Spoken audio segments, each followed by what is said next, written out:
Alright, range is hot. Welcome back. Today, we are putting some rounds down range on a topic that gets dismissed way too often. We are digging into the single most underestimated cartridge in the entire history of ballistics. I am talking about the humble 22 long rifle. Now I know what you are thinking. A lot of folks look at this tiny piece of lead and think it is just a plinker. They think it is just for punching paper in the backyard or teaching a 6-year-old their first sight picture. But that is a dangerous way to think. The reality is, this rimfire cartridge has a resume that includes military service, law enforcement tragedies, and some ballistic characteristics that actually defy physics. We are cutting through the gun store myths today. We are looking at the cold, hard, tactical realities of the 22 long rifle. I have got 13 hard truths that most guys behind the counter will never tell you. Let's get to work.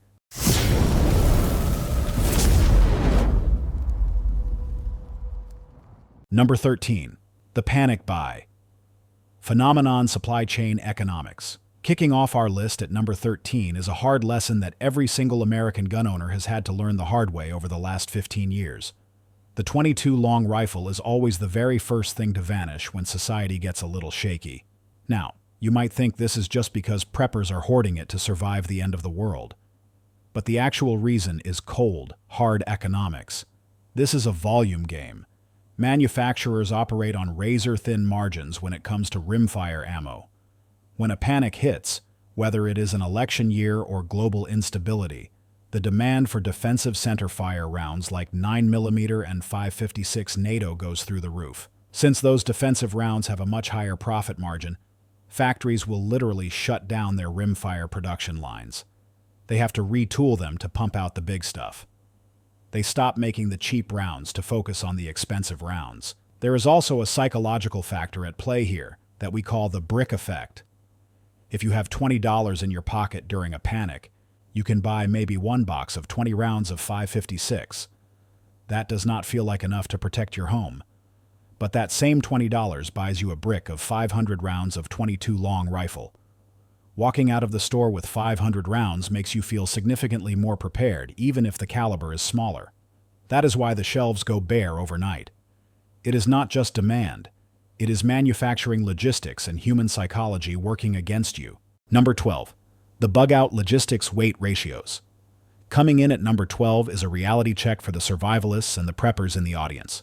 We talk a lot about bugging out or sustaining yourself off the land, but we rarely do the math on weight. In the military, we have a saying, ounces equal pounds, and pounds equal pain. Here is the tactical truth. The 22 long rifle is the undisputed king of weight to volume ratio. Let's look at the numbers. If you grab a standard ammo can of 5.56, say 500 rounds, you are hauling around roughly 14 to 16 pounds of brass and lead. That is significant weight if you are moving on foot. Now take that same round count.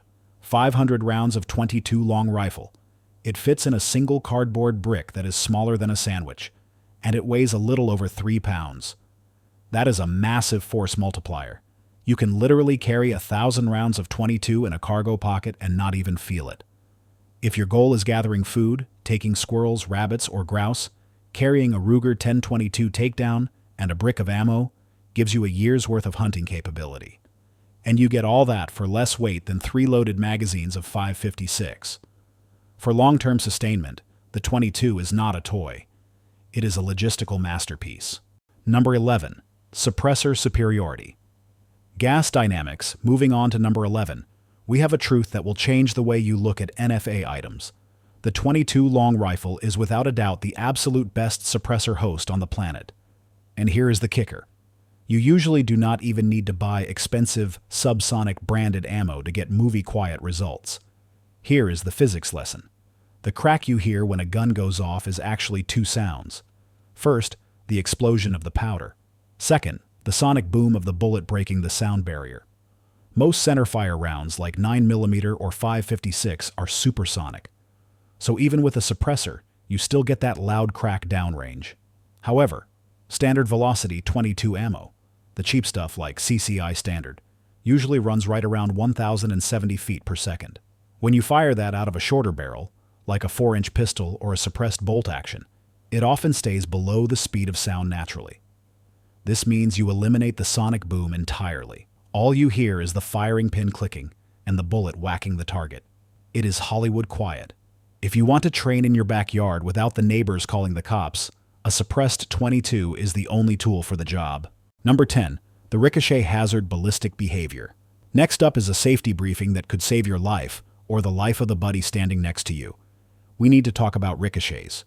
There is a dangerous myth that because the 22 long rifle is small, it just stops when it hits something hard. That is dead wrong. In fact, the 22 is notorious for being one of the most bouncy rounds in existence. Here is the science. When you fire a high-velocity centerfire round like a 5.56, it is moving at 3,000 feet per second. When that hits a steel plate or a hard rock, the energy is so massive that the projectile usually disintegrates into dust. It fragments. But a 22 is a solid chunk of lead moving at a much more leisurely pace, usually around 1,200 feet per second. It does not have enough kinetic energy to shatter upon impact. Instead, it deforms slightly and glances off. If you shoot at a shallow angle into water, flat dirt, or hard wood, that bullet can skip like a stone across a pond. It can travel for hundreds of yards in a random direction. Never underestimate the ability of a 22 to come back and bite you. Know your backstop, and never shoot at flat surfaces. Number 9. Hypervelocity Dangers Chamber. Incompatibility. We are looking at a hardware issue that can wreck your high-end rifle. We all love speed, right? We all want that flat trajectory. So a lot of us grab a box of CCI Stingers. These are what we call hypervelocity rounds. But here is the catch that is not printed in big bold letters on the box. To get that extra speed, the Stinger uses a case that is slightly longer than a standard 22 long rifle case. In a loose sporting chamber like you find on a basic Ruger 1022, this is fine. However, if you are running a precision rig with a match chamber or a Benz chamber, that extra case length is a serious problem. The case is so long that it actually jams into the rifling of the barrel before the bullet even fires. This creates a dangerous obstruction. When you pull the trigger, pressures can spike to unsafe levels. You risk blowing out the extractor or damaging the chamber face. If you own a high-dollar target barrel, read the manual. If it says no stingers, you better believe it. Number 8. The AR-15 Conversion Secret Training Value. Coming in at number 8 is the ultimate cheat code for training with your primary fighting rifle on a budget. A lot of guys think you need to buy a completely separate, dedicated 22 rifle to train cheaply. Something like a Smith & Wesson M&P 1522. That is false. The smartest way to train is by using a drop-in conversion kit like the CMMG Bravo. Here is how it works. You take your standard 5.56 AR-15, your duty gun, your home defense rig, pop the rear pin, and pull out your standard bolt carrier group. Then, you slide in this stainless steel 22 conversion bolt. It has a chamber adapter shaped like a 5.56 casing that fits right into your barrel extension. Why is this superior? Because you are pulling your trigger. You are looking through your optic. You are holding your handguard. You are building muscle memory on your actual defensive tool. And you are doing it for 6 cents a round instead of 50 cents. You can run hundreds of drills, reloads, transitions, and malfunctions without burning a hole in your wallet. It transforms your battle rifle into the ultimate training tool in 10 seconds flat. Number 7. The dud factor. Inherent unreliability. We have the single biggest reason why I will never recommend a rimfire pistol for your primary everyday carry. We have to talk about the click. The shocking truth is that rimfire ammunition is mechanically destined to fail more often than centerfire. This is not just about cheap ammo. It is about the design itself. In a centerfire round like a 9mm, the primer is a separate self-contained cup pressed into the center of the case.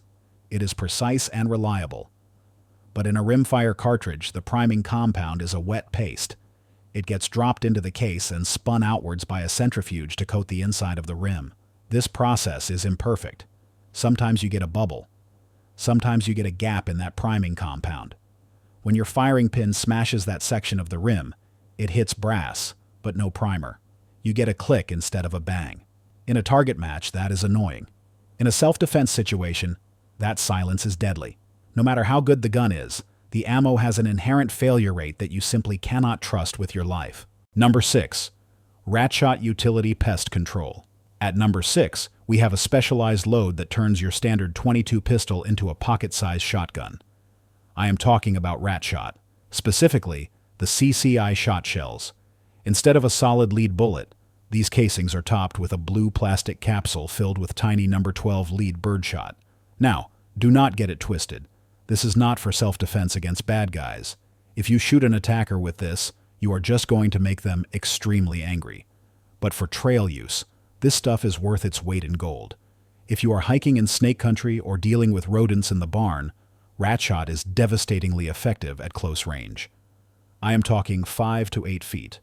The tactical advantage here is that you do not have to worry about aiming perfectly at a moving snake's head, and you have zero risk of ricochet or over-penetration through the barn wall.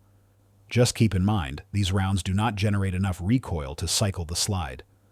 On most semi-autos, you will have to manually rack the slide after every shot. It turns your semi-auto into a straight pull bolt action. But for the utility it offers, it is a fair trade. Number 5. Primer-only squib risk safety hazard. Here is a specialized round that is incredibly fun, but carries a hidden danger that can destroy your gun in a split second. We are talking about the Aguila Colibri and Super Colibri. These are what we call primer-only rounds. There is zero gunpowder in the case. The bullet is propelled solely by the explosion of the primer itself. The result is a shot that is quieter than a pellet gun. You can literally shoot these in your basement without hearing protection. But here is the shocking truth that gets people in trouble. Because they have such low power, these bullets often lack the energy to make it all the way out of a standard rifle barrel. If you fire this out of a 16-inch barrel, the bullet can get stuck halfway down. That is called a squib. The danger is not the first shot, it is the second one. If you do not realize the bullet is stuck, and you fire a full-power round behind it, you have created a pipe bomb in your hands. The barrel will bulge or burst, and you could be seriously injured. Keep these rounds strictly for handguns or revolvers, and always check your bore. Number 4. The penetration truth, solid versus hollow point. At number 4, we are flipping conventional wisdom on its head regarding terminal ballistics. In the centerfire world, 9mm, 45 ACP, we are taught that hollow points are always superior. We want them to expand and dump energy. But with the .22 long rifle, that logic does not always hold water. The shocking truth is that at these lower velocities, hollow points often fail to expand entirely. They essentially act like a solid bullet, but with worse aerodynamics. Or even worse, they expand prematurely on a bone and fail to penetrate deep enough to hit a vital organ. If you are using a .22 for something serious, like taking down a coyote or a large raccoon, you are actually often better off with a high-velocity solid point or round nose bullet. At this caliber, you do not have the luxury of massive energy transfer. You need penetration to reach the vitals. In the world of rimfire, deep holes often beat shallow expansion. Number 3. Dirty by design. Heel-based projectiles. Number 3 explains why your hands look like you have been working on a diesel engine after a range session.